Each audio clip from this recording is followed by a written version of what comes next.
paradrama tales. Every day. At noon, I treated my lunch break like a lifeline, coffee-fueled mornings, and a full plate of pasta waiting. When my boss started hijacking it with meetings, I fought back camera on mic. Unmuted, I slurped a steaming plate of spaghetti. Silence spoke volumes. I used to guard my lunch hour as if it were a sacred ritual. Every morning I skipped breakfast fueled only by a strong cup of black coffee, knowing that from 12 to 1 p.m., I would reclaim my energy and sanity with a proper meal. That single hour wasn't optional. It was the hinge upon which my productivity and mood swung. Come noon, I shut my office door, slid my calendar block into focus, and settled in with my carefully packed lunch. Whether it was a hearty sandwich or a steaming bowl of chili, grateful for a moment of solitude and refueling. My coworkers learned not to book me at that time, and I treated my own commitment with unwavering respect. What happens when your personal lifeline is suddenly under siege? When our newly promoted boss began slipping meetings into my lunch slot, that sacred hour faded from sanctuary to battleground. The first time I saw team alignment pop up, at 12:15, my heart skipped. Maybe it was urgent, I thought. But as the pattern repeated day after day, my calendar block, once inviolable, became his playground for asserting authority. We all have to make sacrifices. Sometimes he told me, when I gently reminded him of my break. His words felt like a challenge, a demand to surrender my lifeline to the incessant grind. Yet skipping lunch wasn't an option. I'd fasted all morning, and without that meal, my focus crumbled and fatigue set in like an unwelcome guest. Beyond mere sustenance, that lunch ritual carried a psychological weight. It was my midday reset button, the time when I could step away from back-to-back emails, reboot my brain, and return to work with clarity and energy. Missing it threw my whole day off balance by 2 p.m. My head spun with hunger, and my usually sharp mind dulled. I'd find myself staring blankly at spreadsheets' hungry thoughts, crowding out strategic thinking and resentment building against anyone who dared infringe on my break. My lunch ritual anchored me physically, mentally, and emotionally. It reminded me that self-care isn't selfish. It's essential for sustainable performance. So, when my boss persisted, I knew I had to defend that hour. It wasn't just a break in my schedule. It was the cornerstone of my well-being, a promise I made to myself each morning that I deserved at least one uninterrupted hour to eat, rest, and recharge. And nothing, not even a calendar invite from the highest-ranking manager, would break that promise without a fight. The first time it happened, I thought it was a harmless oversight. I glanced at my Outlook calendar just before noon and saw a budget review invite stamped squarely from 12:00 to 12:45. My heart skipped. I'd built my entire day around that hour, but I shrugged it off and joined on time, figuring my newly promoted boss must have an emergency. The second Wednesday, I clicked into Project Sync at 12:15 and forced myself to stay, even though my stomach growled so loud I was embarrassed. By the third intrusion, though, I realized it wasn't urgency at play, but a pattern of power tripping. There it was again. Team check-in, blocking 12:1 p.m. My sacred lunch ritual was under siege. I took a deep breath, drafted a polite reply. I'm sorry, but that hour is my lunch break. Can we please reschedule and hit send? His answer landed almost instantly. We all have to make sacrifices sometimes. His words echoed in my mind as I stared at my empty inbox, a reminder that at this new level of authority, he could bend policies to his will. The next time I opened my calendar, 3 overlapping invites glared back at me, daring me to choose between my nourishment and my job security. I felt my pulse race and my tension knot. My afternoon performance hinged on that 1-hour break, and without it, my productivity crashed and my mood soured. Yet, the more I complained, the more his invites multiplied, an unspoken challenge to my resolve. My coworkers began to whisper that I was being difficult, uncooperative, even petty, but I couldn't abandon my well-being for someone else's convenience. I remembered the first time I'd protected that hour, how respected that boundary had made me feel, and I knew I had to defend it again. As the clock ticked toward noon, I realized polite reminders weren't enough, and that my break really was non-negotiable. The daily barrage of calendar hijacks wasn't just about meetings. It was about asserting my right to self-care in a culture that often rewards martyrdom. I clenched my jaw, determined not to let another urgent invite invade my lunch hour, and I vowed to make my stance clear in a way he couldn't ignore. That Wednesday, as the clock struck 12, I clicked into the Teams meeting with a steaming plate of spaghetti and meatballs cradled in my arms, camera on and microphone unmuted by design. The glossy tomato sauce glistened under my desk lamp, and I could almost feel the collective double-take from my boss and teammates when they saw me twirling noodles on screen. I didn't offer an apology or a disclaimer. Why should I? This was my lunch break, and I intended to claim it boldly. Point 1. The visual message was impossible to ignore. With every slurp and delighted chew, I stamped authority on my lunchtime boundary, proving that a calendar block, backed by action, demands respect. My chewing echoed through the meeting, a rhythmic reminder that hunger and health can't be postponed by power plays. Point 2. I ate unashamedly, timing my thumbs up reactions mid-bite to show I could contribute while honoring my break. When my boss cleared his throat and stammered, are you eating right now?" I simply nodded, saw a smudge smile in place, and said, "Absolutely, I promise myself this time, every day." No defensiveness, just firm resolve. That gentle defiance flipped the dynamic. What once felt like his domain to schedule became momentarily a stage for me to demonstrate that self-care doesn't need permission. Point 3. My silent assertion spoke louder than any email reminder. I let the pasta do the talking, while continuing to listen, occasionally leaning in to offer a thoughtful comment on the project, proving that respecting my break didn't undermine my productivity, it actually sustained it. As colleagues chuckled behind their cameras, a new respect gradually replaced their earlier bewilderment. They began to nod in solidarity, recognizing the unwritten rule we all knew, but seldom enforced. By the time I finished polishing off the last meatball, the meeting was wrapping up, with no further lunch hour hijacks on the agenda. I closed my plate metaphorically, and literally sitting back as though I'd just delivered the final slide of a presentation. In that moment, I realized that turning my boss's own sacrifice line into a mealtime manifesto would shift the balance of power. I wasn't being difficult. I was protecting my essential break, using spaghetti diplomacy in place of passive compliance and teaching everyone that some boundaries are too vital to negotiate away. The following Thursday, fueled by a quiet determination and the memory of triumphant spaghetti diplomacy, I arrived at noon's meeting, wielding a dozen sticky buffalo wings, each saucy drumette resting in a crisp cardboard tray, like tiny fiery bombs of protest. Camera on mic, unmuted. I set the tray before me with a flourish, the bright orange glaze gleaming under the overhead lights. My boss cleared his throat as I ripped into the first wing, fully aware that the visceral crunch and the spicy aroma would announce my defiance before I even spoke. Between bites, I wiped sauce from my fingers on a napkin and offered thoughtful nods as colleagues shared updates, ensuring they saw I could still contribute intellectually while honoring my lunchtime boundary. The wing's heat was a deliberate intensification of my message. This hour belonged to my well-being, not to meetings shoehorned into my calendar. As one wing met its end, I paused the conversation with a polite smile and reached for a fresh drumette, letting the spicy heat burn just long enough that my boss winced and coughed in sympathy at his own desk. He launched into a project question, but each time he opened his mouth, I stuffed another wing into my mouth, chewing deliberately and leaning back in my chair as if I were savoring a Michelin-starred entree rather than defending a basic right.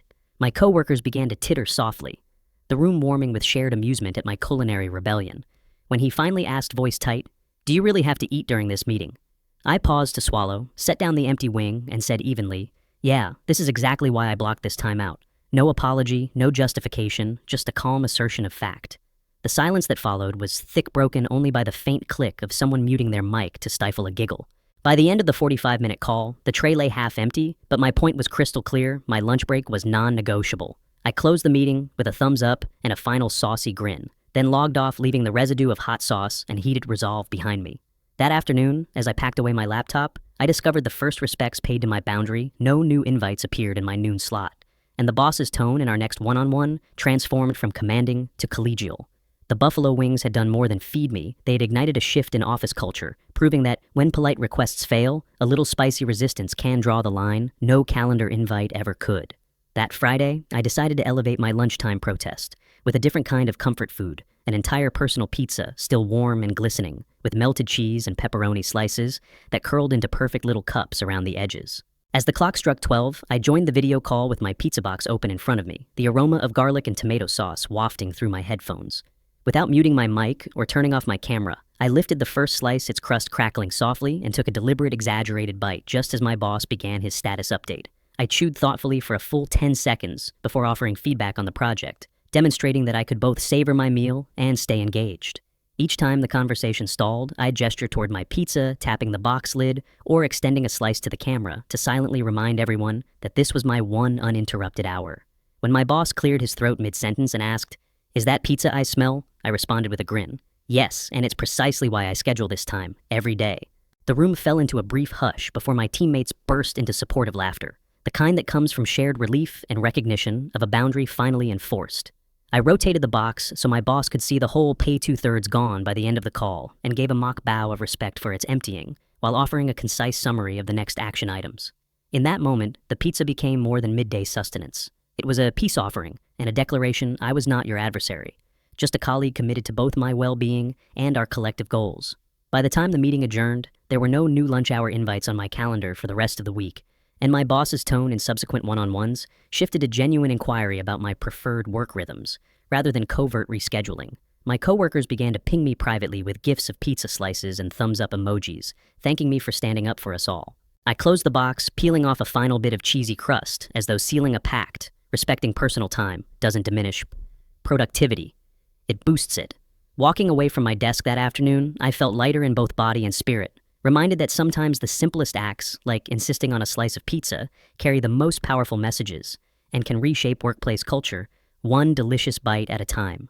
On Monday morning, I walked into my boss's glass-walled office carrying a container of sushi rolls, ginger, and wasabi, tucked neatly beside each piece, ready for our scheduled working lunch. He looked up from his laptop, eyebrows knitting together, as he caught sight of my unmissable lunch spread. Without waiting for his customary good morning, I slid the box onto his polished conference table and unwrapped the bamboo mat, revealing the colorful rows of rice and fish. He cleared his throat phone, clutched in hand, and said in a measured tone, "Are we doing this again?" I nodded and met his gaze steadily, then repeated back his own words from weeks earlier. "We all have to make sacrifices sometimes, right?" The silence that followed felt electric, the unspoken truth hanging between us like a spotlight. He swallowed and I continued. "Well, I sacrifice my morning fasting for this, so I'll sacrifice my afternoon for work, but not at the expense of my break." I lifted a piece of tuna roll with my chopsticks, deliberate in my movements, as though conducting an elaborate demonstration of balance. His posture stiffened, the weight of my quiet defiance finally sinking in. When he opened his mouth, I held up a finger and took a slow bite, ears tuned to the soft crunch of my resolve. With every chew, I underscored my point that respecting my calendar block didn't diminish my commitment to the team, but rather ensured I could show up fully recharged. Around us, the hum of the open plan office grew distant as we locked eyes across the table. Finally, he leaned back in his chair and exhaled the first concession I'd heard in days. "Point taken," he admitted, voice low. "No more lunch hour meetings, at least until further notice." I nodded and offered him a half smile, then slid a spare roll across to him in a gesture of truce. "Your turn to make a sacrifice." I said softly, "Just 3 bites and we're square." He accepted the roll, his expression shifting from exasperation to reluctant surprise, and we shared a brief moment of mutual understanding through the simple act of passing sushi. As I gathered my things and left his office lunch break intact at last, I realized that my bold confrontation hadn't been about stubbornness, but about teaching that boundaries backed by action are far more powerful than polite reminders. And in that cordial exchange over sushi, I'd transformed a battle of will into a shared recognition of mutual respect. By Wednesday, the change was unmistakable, yet almost imperceptible. My lunch hour remained unchallenged, and with it came a quiet triumph that needed no fanfare. I arrived at noon as usual, packed salad in one hand and a travel mug of iced tea in the other, switched on my camera for the scheduled check-in.